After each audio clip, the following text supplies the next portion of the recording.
तो आज बात करते हैं जैक मा की, लेकिन उनकी अरबों डॉलर की कंपनी या उनकी बेहिसाब कामयाबी के बारे में नहीं।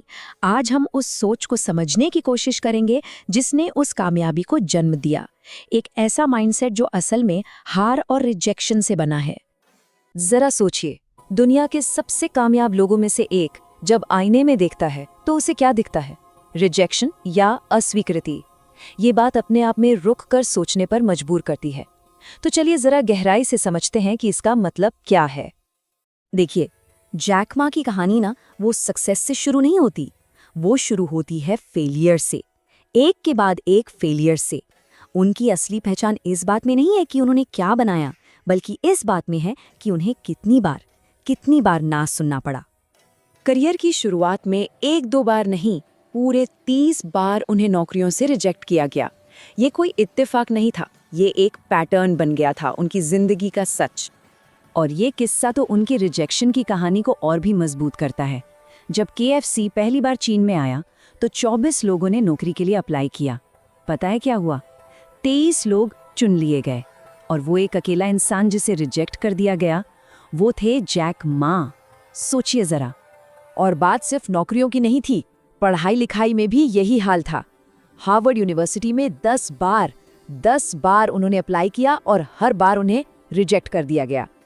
तो असली सीख क्या है यहाँ? जैक मा ने इन सब फेलियर्स को अपनी कमजोरी नहीं बनने दिया, बल्कि इसे अपना कवच बना लिया। उनके लिए हर ना का मतलब था एक नई शुरुआत का मौका। तो सवाल ये उठता है कि ऐसा इंसान जो इतनी बार गिरा हो, वो मौकों को देखता कैसे है?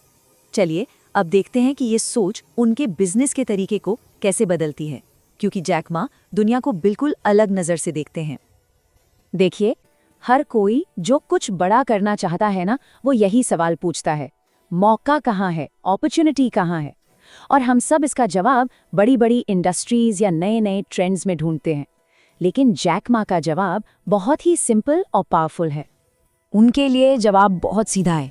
मौका वहाँ नहीं है जहाँ सब कुछ अच्छा चल रहा है, मौका तो वहाँ है जहाँ लोग शिकायतें कर रहे हैं, जहाँ प्रॉब्लम्स हैं। वो कहते हैं, अगर आप लोगों की शिकायतों को सुन सकते हैं और उनकी प्रॉब्लम सॉल्व कर सकते हैं तो सक्सेस आपकी है। तो शिकायतों में मौका ढूंढने से आगे बढ़ते हैं और अब बात करते हैं उनकी एक बहुत ही प्रैक्टिकल सलाह की।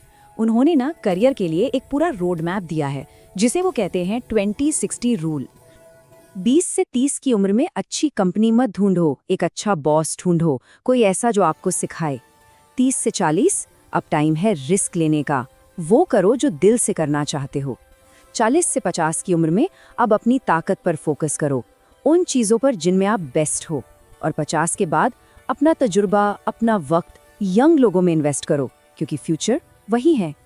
चलिए अब थोड़ा फ्यूचर की तरफ चलते हैं। जैक मा का AI के ज़माने में इंसानों के रोल को लेकर क्या सोचना है, ये देखते हैं। उनके लिए भविष्य टेक्नोलॉजी से ज़्यादा इंसानियत के बारे में है। देखिए, मशीनों के पास क्या है? चिप्स हैं, IQ है, इंटेलिजेंस। लेकिन इंसानों के पास क्या है? हमारे पास है दिल, जिसमें EQ यानी इमोशंस और LQ यानी प्यार करने की ताकत है। और यही हमें अलग बनाता है।